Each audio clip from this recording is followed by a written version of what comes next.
Baba yetu yetu liye mbinguni, yetu yetu amina. Baba yetu yetu liye jina lako we litukuzwe. Baba yetu yetu liye mbinguni, yetu yetu amina. Baba yetu yetu liye jina lako we litukuzwe. Olá, eu sou o Pai Marcelo de Logum Edé. Estamos aqui com o programa Mãe Terra mais uma vez pelos estúdios da TV Com Santos, para trazer sempre grandes novidades, pessoas, autoridades, conhecimentos gerais, onde possa contribuir com a nossa sociedade santista. Aqui quero agradecer pela audiência do programa, também pedir licença de adentrar às vossas casas para mais um programa maravilhoso com pessoas maravilhosas. Bem, hoje o programa, ele é luz, câmera e ação. É com uma pessoa maravilhosa, de grande conhecimento, inerente aqui da nossa cidade, da nossa região, onde tem feito grandes trabalhos de grande relevância aqui sobre a cultura santista. Produtora e pesquisadora cultural, graduada em gestão e produção cultural e estudante de história. Fundadora do Mar Produções, é a produtora dela. Atua desde 2016 no desenvolvimento, assessoria e articulação de artistas, coletivos e projetos culturais. É idealizadora da pesquisa Ação Memória em Trânsito e a cofundadora do grupo Acotirenes, Construção de Memórias e Negritude. Atua na elaboração e gestão de projetos, fortalecimento de redes e iniciativas culturais comunitárias na Baixada Santista. Seu projeto mais recente é a construção do Instituto Cais Cultural, Centro de Aprendizagem e Inovação Cultural, espaço voltado à formação, memória, cultura e inovação social nos territórios. No campo audiovisual, é diretora do documentário Ilha da Exclusão, que aborda a segregação racial em Santos. Estou falando da grande guerreira, com a sua ancestralidade de Oxum, minha querida amiga produtora Marina Pereira. Obrigado por estar aqui conosco, por aceitar o convite. Ficamos muito honrados e felizes com tantos saberes, conhecimento, que é o que nossa sociedade, os nossos fazedores de cultura precisa. Conhecer, o saber liberta. Seja muito bem-vinda ao nosso programa Mãe Terra. Muito obrigada, Pai Marcelo. É uma honra estar aqui na TV Com, nesse programa que eu acompanho também há muito tempo. Fico muito feliz, né, de a gente estar fortalecendo uma TV comunitária aqui da Baixada Santista e estar sempre ao seu lado, né, que é um prazer, sempre um aprendizado e uma honra. Que maravilha, eu fico muito feliz e assim, trazer pessoas de grande relevância aqui da nossa região é para mim uma grande satisfação, porque dá a oportunidade ao nosso povo negro, povo preto, às matrizes africanas, enfim, a toda a sociedade conhecer pessoas, trabalhos que muitas vezes não são tão divulgados, mas é de grande relevância para toda uma sociedade no plural, né, na coletividade. Marina, vamos às perguntas que o povo quer saber. Marina, como começou sua trajetória? Conte para nós um pouco da sua trajetória, dessa produção cultural e o que motivou a seguir esse caminho. Então, pai, eu começo a minha trajetória em 2012, né? Eu sou de São Paulo, Taboão da Serra, e a minha família é uma família que mora há mais de 6 décadas, né, em Taboão da Serra, e já tinha envolvimento com o movimento cultural de lá, com as escolas de samba, com as iniciativas, né, culturais.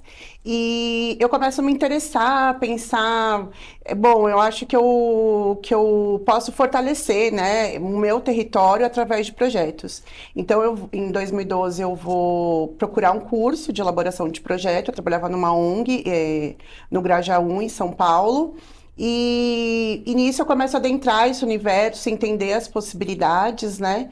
E aí volto para Santos em 2013, Faço parte da gestão do Centro dos Estudantes de Santos, né, o centro dos estudantes mais antigo do Brasil. A gente faz uma movimentação cultural ali, eu começo a me aprofundar, entender o que é a produção cultural, entender o que são as iniciativas, entender quais são as possibilidades, né, as ferramentas que a gente tem. E aí, nesse período, eu estudava na Unifesp, serviço social, vou para Recife, morar lá. E também aprendo muito com a cultura de Recife, né, de Pernambuco, a cultura nordestina, é uma cultura que acontece muito no chão das comunidades. Então, também entendo e aprendo sobre um outro lado, né, desse fazer cultural.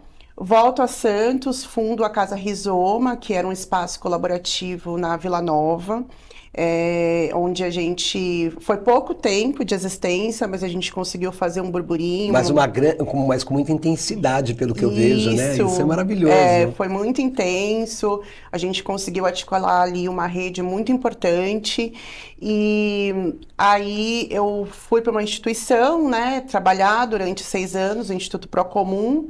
E depois o Procomum, conheço. O Procomum é uma instituição também que tem feito grandes trabalhos e revelações de pessoas também muito talentosas em todos os âmbitos, né? Sim, e nesse interim, enquanto eu ainda estava lá, eu fundo minha produtora, porque apesar de eu estar dentro de uma instituição, ainda tem essa procura muito grande de iniciativas e coletivos que não tinham as ferramentas que gostariam, né, de uma produtora mesmo que auxiliasse na elaboração de projeto, na assessoria.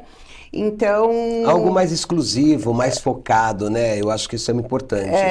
E eu acho que nessa trajetória, a minha grande especialidade foi traduzir, né, essas burocracias que existem, né, para a gente conseguir usar as ferramentas para acessar recursos, para a gente entender como que a gente concretiza nossas iniciativas, traduzir para um campo, que é o campo das iniciativas comunitárias, dos coletivos independentes, artistas independentes, que muitas vezes estão ali na ponta fazendo, né, as ações, mas não tem tempo de se especializar na parte burocrática.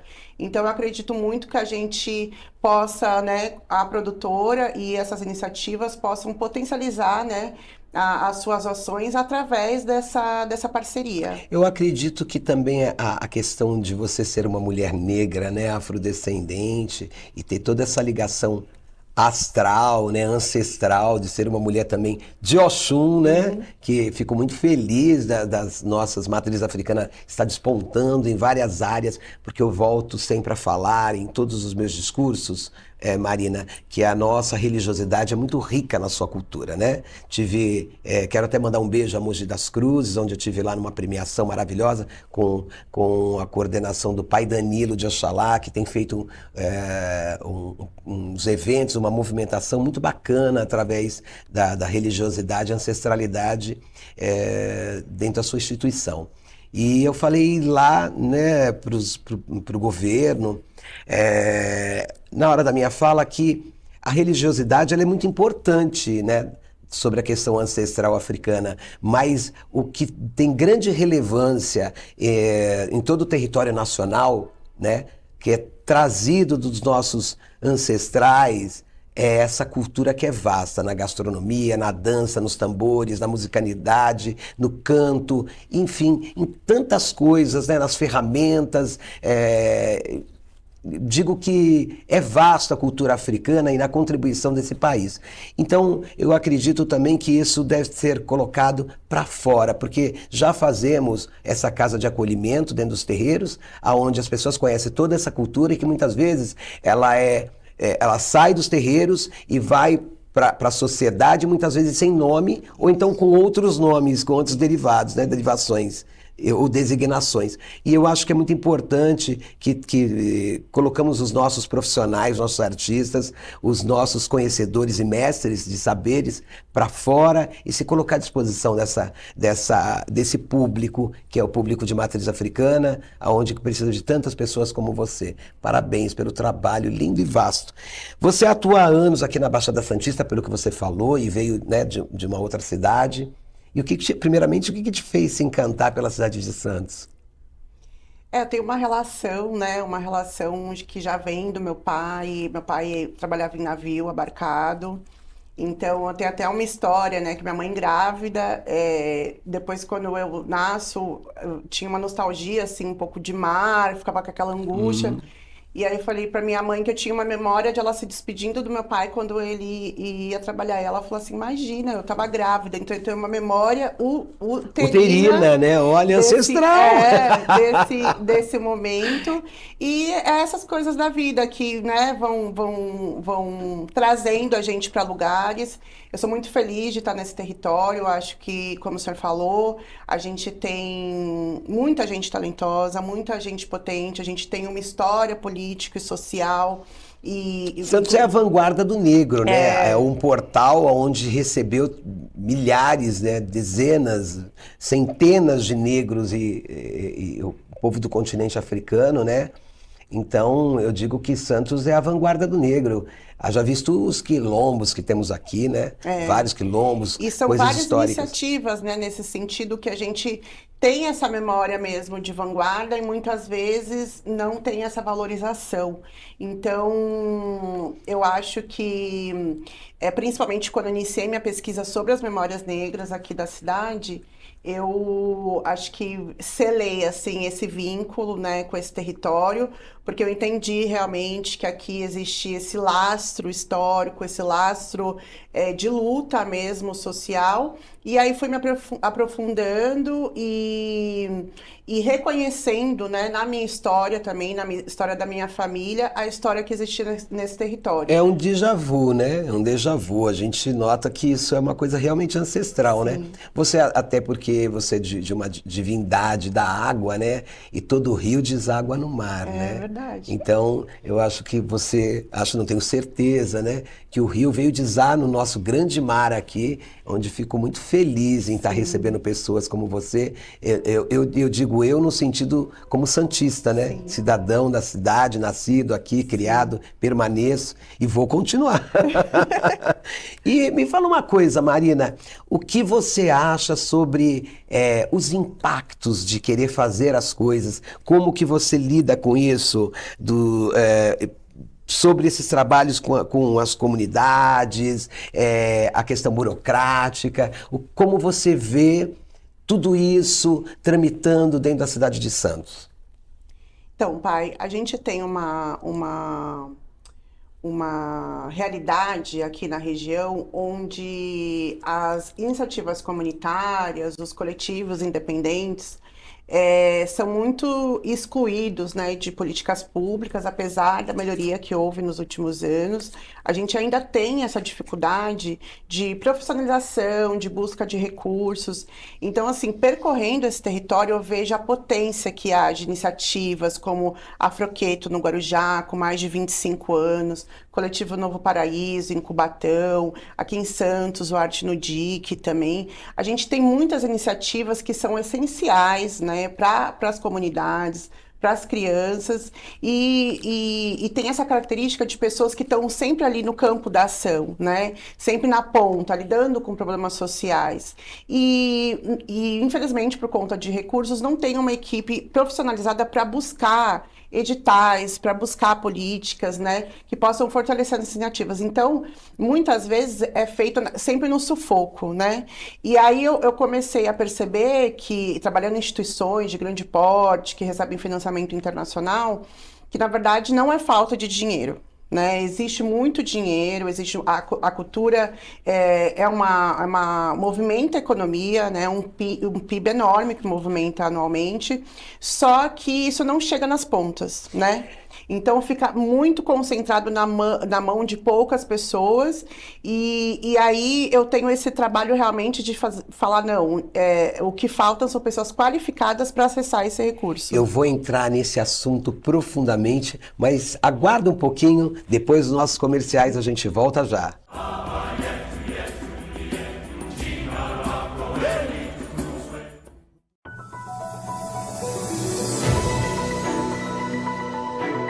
Acompanhe a nossa programação 24 horas ao vivo pelas operadoras de TV a cabo, pelo nosso portal e aplicativo oficial, digitalmente via simulcast e nas maiores plataformas de streaming.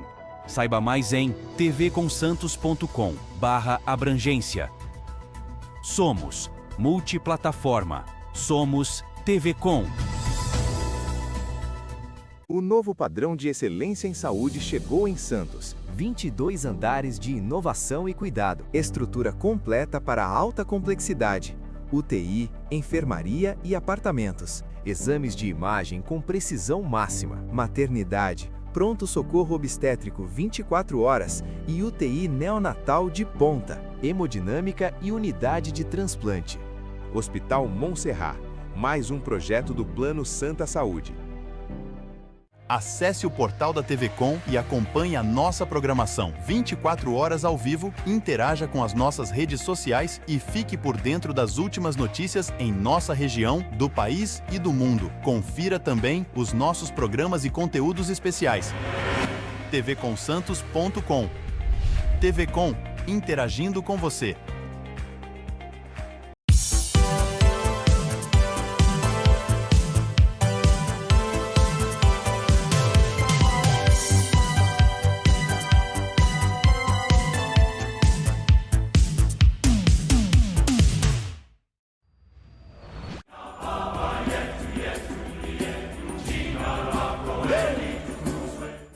Estamos de volta com o programa Mãe Terra pelos estúdios da TV Com Santos, aqui na cidade de Santos. Maravilhoso, um dia lindo e hoje mais do que especial e iluminado com essa beldade, essa celebridade, essa minha amiga de grandes conhecimentos. Marina estava aqui no momento do intervalo conversando de tantas coisas importantes que se faz necessário para tantas ações, né? Isso. E você estava falando antes do intervalo sobre a questão de tantos recursos. Eu tenho notado os editais, a própria instituição no qual eu dirijo, ela participa de alguns, onde é Marina também que escreve grandes projetos lá, mas eu noto que não alcança muitas coisas, né?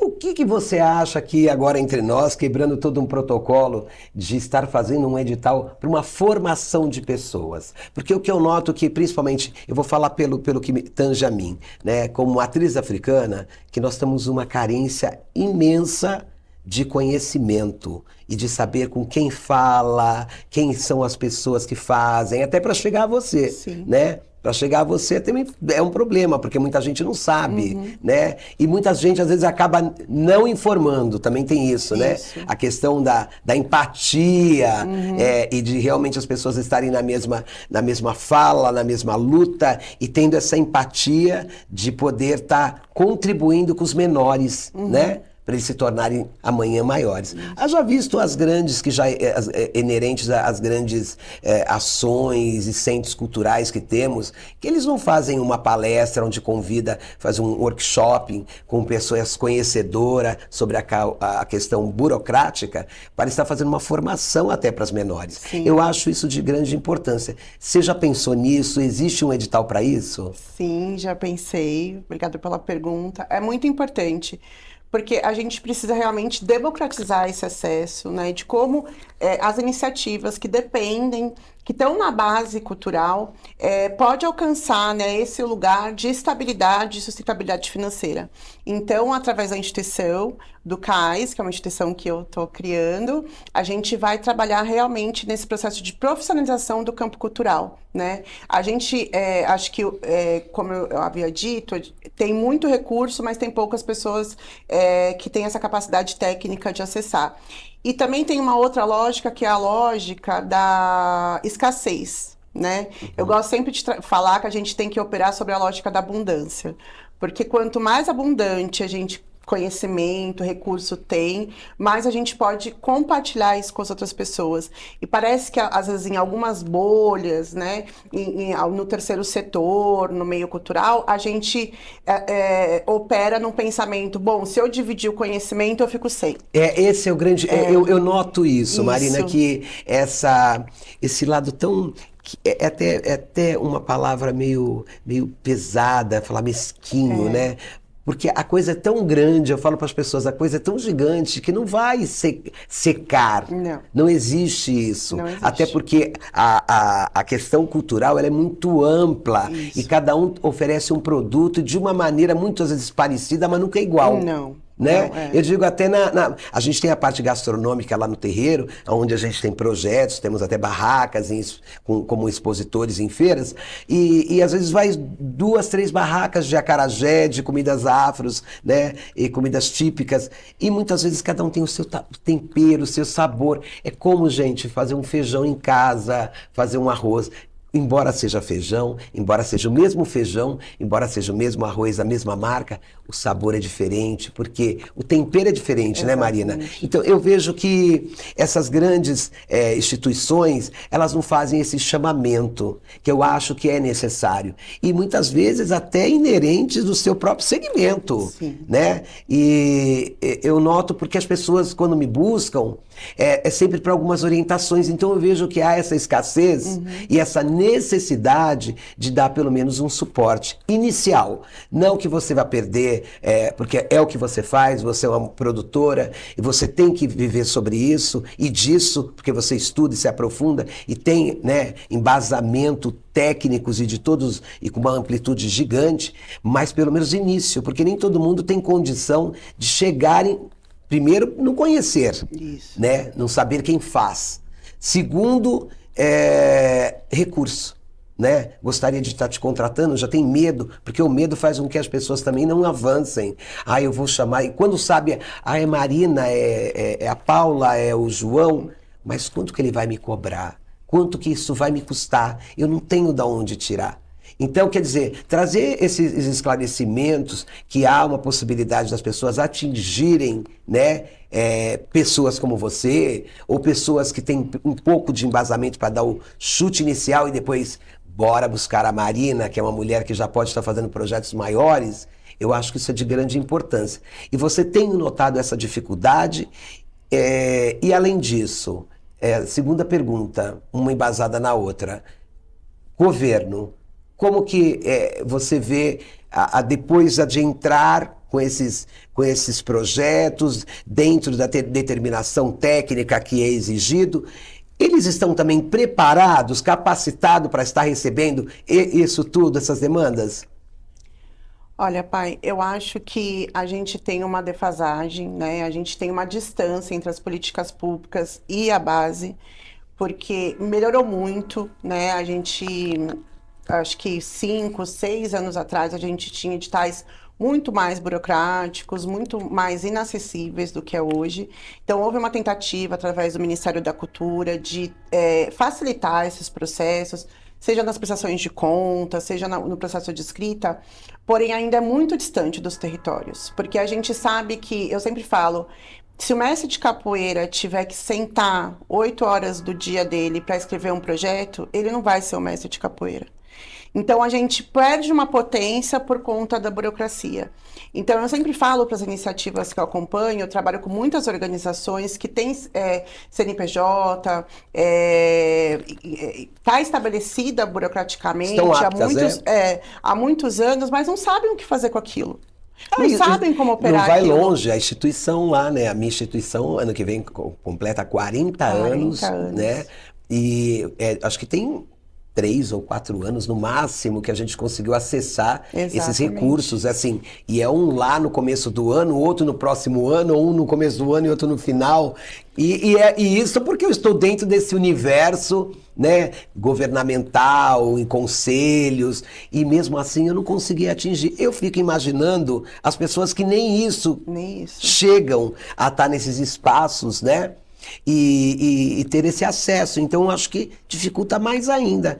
E agora me fala, governo, quando eles recebem todas essas documentações, esses pedidos, essas exigências, essas questões burocráticas que às vezes são absurdas e que muitas vezes as pessoas não conhecem essa linguagem, porque existe, gente, não é só escrever um projeto, tem uma linguagem de se escrever esse projeto para ser entendido e ser aprovado. Isso.